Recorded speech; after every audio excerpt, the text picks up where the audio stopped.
읽겠습니다. 이사야서 20장 1절.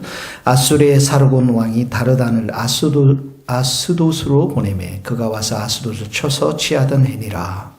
그때 여호와께서 아모스의 아들 이사야에게 말씀하여 이르시되 갈지어다 내 허리에서 배를 끄르고 내 발에서 신을 벗을지니라 하시매 그가 그대로 하여 벗은 몸과 벗은 발로 다니니라. 여호와께서 이르시되 아이 종 이사야가 3년 동안 벗은 몸과 벗은 발로 다니며 애굽과 구스에 대한 징조와 예표가 되었느니라. 이와 같이 애굽의 포로와 구스에 사로잡힌 자가 아수르 왕에 끌려갈 때에 젊은 자나 늙은 자가 다 벗은 몸과 벗은 발로 볼기까지 드러내어 애굽의 수치를 보이니니 그들이 바라던 구스와 자랑하던 애굽으로 말미암아 그들이 놀라고 부끄러워할 것이라. 그날에 이 해변 주민이 말하기를 우리가 믿던 나라 곧 우리가 아수르 왕에서 벗어나기를 바라고 달려가서 도움을 구하던 나라가 이같이 되었은즉 우리가 어찌 능히 피하리요 하리라. 아멘. 1절에서 3절 말씀까지 먼저 보겠는데요. 1절에서 3절 말씀은 성령을 의지해서 순종하는 삶을 살아야 한다. 성령을 의지해서 말씀에 순종하자. 1절에 보면 아수르 왕이 나오는데 다르다는 군대 사령관을 말합니다. 그래서 아스돗이라는 것은 블레셋 도시를 말하는 거죠. 그래서 이제 그 아스돗을 쳤던 그 해에 여호와께서 이사야에게 말씀합니다. 밑줄 읽어봅시다. 갈지어다. 말씀하여 이사야에게 말씀하여 갈지어다. 배를 끄르고 신을 벗고. 근데 그렇게 하심에 그가 그대로 하여 거기다 밑줄을 동그라미 쳐 그대로 하여 벗은 몸과 벗은 발로 다니니라. 그래서 3절에 보니까 여호와께서 말씀하십니다. 이사야가 3년 동안 벗은 몸과 벗은 발로 다니며 애굽과 구스에 대한 징조와 예표가 되었느니라. 3년 동안 벗은 몸과 벗은 발로 다니며 가서 네가 배를 끄르고 신을 벗고 그렇게 3년 동안 돌아다녀라. 근데 2절에 보니까 그가 그대로 하여 이렇게 나왔습니다. 그대로 하여. 하나님의 말씀이 우리들 귓가에 들려질 때 우리의 이성과 상식을 뛰어넘는 때가 많이 있습니다. 호세아를 통해서 하나님께서 음란한 여인 고멜과 결혼하라. 이해할 수가 없습니다. 우리로 말하면 창녀와 함께 결혼하라는 것인데요. 죄송합니다. 몸을 파는 여인과 함께 결혼하라는 것인데요. 또 예스겔도 보면 오랫동안 한쪽으로 누워서 먹고 그리고 부정한 뜻, 이스라엘 백성이 다 흩어진다라는 의미 속에서 부정한 떡을 먹는 그런 행동을 하라고 하나님께서 말씀하실 때 고스란히 순종하는 것들을 보게 되어집니다. 여기는 이사야가 하나님이 명하신 대로 벗은 몸과 벗은 발로 다녔습니다. 우리는 이 말씀을 통해서 내 생각과 내 자존심 또 내 뜻이 앞설 때는 이렇게 하나님의 말씀 앞에 순종하기가 불가능하다는 것을 보게 되어집니다.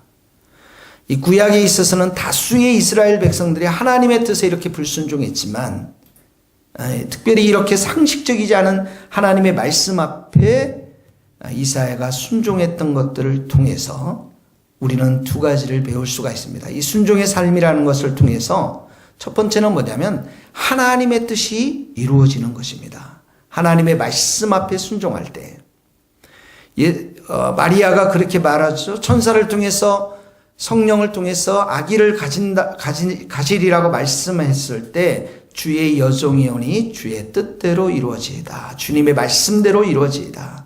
순종의 그 마음을 드렸을 때 아기 예수가 이 땅 가운데 오시게 되었습니다. 여호수아가 하나님께서 여호수아를 통해서 여리고성을 7바퀴를 돌고 7일 동안 그리고 7일째 7바퀴를 돌고 나팔을 불고 외쳐라 했을 때 그 성이 무너지는 놀라운 은혜의 역사가 있었던 것입니다. 그래서 이 하나님의 말씀 앞에 순종했을 때 하나님의 뜻이 이루어지고 또 우리가 잘 알다시피 나아만이 요단강에 7번 몸을 담그고 목욕을 했을 때 깨끗이 나환자로서 문둥병으로부터 고침을 받았던 것처럼 순종의 역사를 통해서 하나님의 축복의 은총을 받아 누릴 수가 있는 것입니다. 자, 그래서 이 구약에서는 다수의 이스라엘 백성들이 하나님 말씀에 불순종했지만 이렇게 이사야 또 호세아, 에스겔과 같은 선지자들이 하나님의 말씀에 순종해서 하나님의 역사의 뜻을 이루어가는 것들을 보게 되어집니다. 그만큼 하나님의 말씀에 순종한다라는 것은 너무나도 중요한 말씀인데 신약에 와서는 이 말씀 자체를 하나님께서는 십자가와 성령의 역사하심을 통해서 우리에게 부어주셨습니다. 에스겔서 36장 25절에 보면 맑은 물을 너희에게 뿌려서 너희로 정결하게 하되 너희 모든 더러운 것에서 모든 우상 숭배에서 너희를 정결하게 할 것이요. 이 맑은 물 깨끗하게 하시겠다는 주님의 보혈로 우리를 깨끗하게 한 다음에 새 영을 너희 속에 두게 새 마음을 주고 굳은 마음을 제거하고 부드러운 마음을 줄 것이며 또 내 영을 너희 속에 두어 너희로 내 율례를 행하게 하리니 너희가 내 규례를 지켜 행할지라.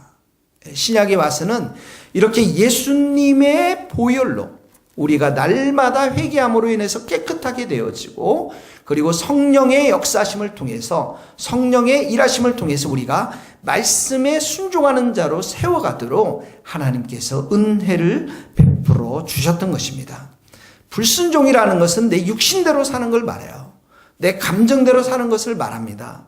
너희가 로마서 8장 13절에도 보면 너희가 육신대로 살면 죽을 것이로되 영으로서 몸의 행실을 죽이면 살리니 무릇 하나님의 영으로 인도함을 받는 사람이 곧 하나님의 아들이라.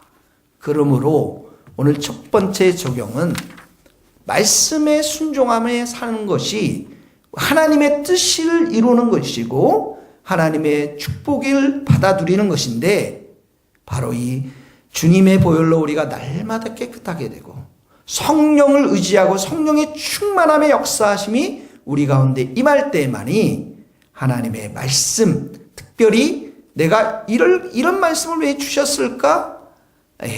그 마음의 생각과 일치되지 않을 때도 불구하고 성령의 역사하심으로 인해서 우리가 말씀을 순종하게 될 때 하나님으로부터 온전한 뜻이 이루어짐을 기억하면서 우리가 말씀 앞에 순종하는 자로 성령의 충만한 자로 주님의 보혈을 깨끗한 자로 설 수 있기를 예수님의 이름으로 축원합니다.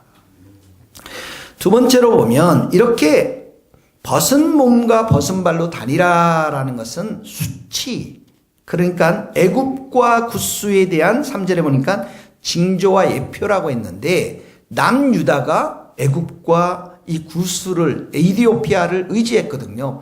북이스라엘은 아수르를 의지해서 아수르와 결탁해서 남유다를 많이 침공하다 보니까 남유다는 이 애굽과 에티오피아 구스를 의지했는데 4절에 보니까 너희가 이렇게 의지했던 애굽, 이 애굽이 동그라미 쳐서 포로가 되고 포로 사로잡힌 자가 되어 아수르 왕에 끌려가고 그리고 젊은 자 늙은 자 다 벗은 몸과 벗은 발로 볼기까지 드러내어 애굽의 수치를 보이라. 그 수치를 보이라. 수치 동그라미 쳐서요.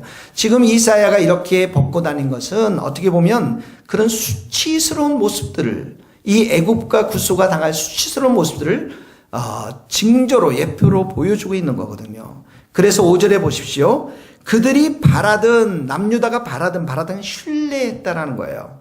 구스와 자랑하던 동그라미 치세요. 바라던 자랑하던 애굽으로 말미암아 부끄러워할 것이요 부끄러움을 당할 것이다. 동그라미 치시고 6절에 보면 우리가 믿던 나라 밑줄을 그었어요. 우리가 믿던 나라 또 달려가서 도움을 구하던 나라 동그라미 밑줄을 도움을 구하던 나라 이같이 되었은즉 우리가 어찌 능히 피하리요 하리라. 절망 한탄 탄식 우리가 어찌 능히 피하리요. 절망과 탄식과 한탄에 사로잡힌 것을 보게 되어집니다. 그러니까 이 말씀을 통해서 우리에게 주는 말씀 두 번째 교훈은 뭐냐면, 우리가 사람을 의지하고 나라를 의지하고 애굽을 의지하면 반드시 이렇게 수치를 당하고 부끄러움을 당할 수밖에 없다라는 거예요.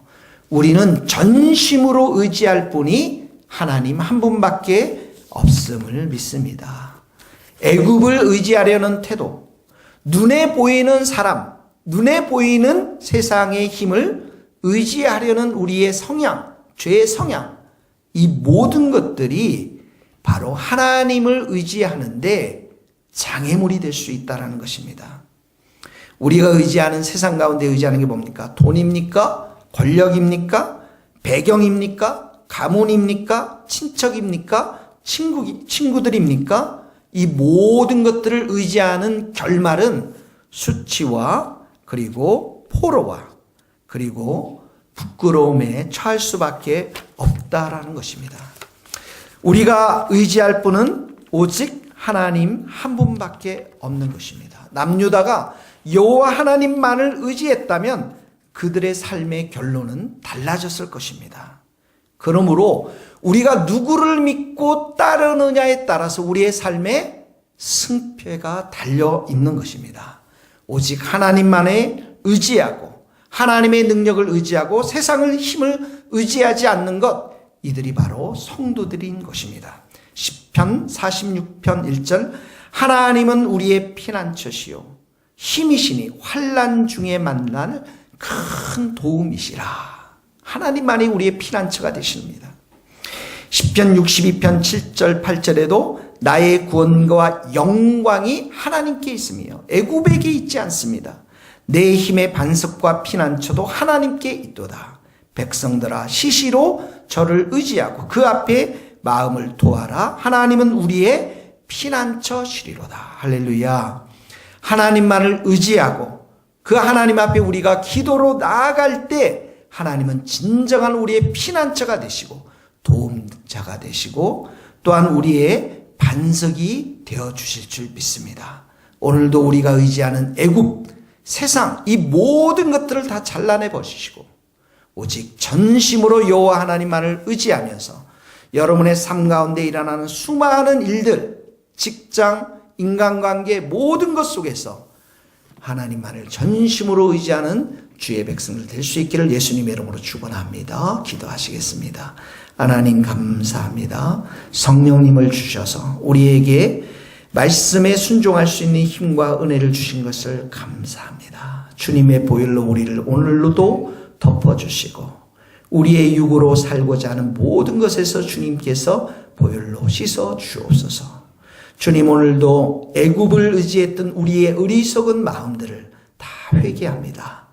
오직 전심으로 주님만을 의지하며 우리의 도움자여 영원한 피난처 되신 하나님만을 의지하고 그분 앞에 우리의 마음을 토하며 기도하는 복된 성도들로 삼아 주옵소서. 예수님의 이름으로 기도하오며 지금은 우리 주 예수 그리스도의 은혜와 하나님의 크신 사랑과 성령님의 교통하심이 우리 모든 성도들, 선교사님들 머리 위에 이제로부터 영원토록 함께 하시기를 간절히 축원하옵나이다. 아멘.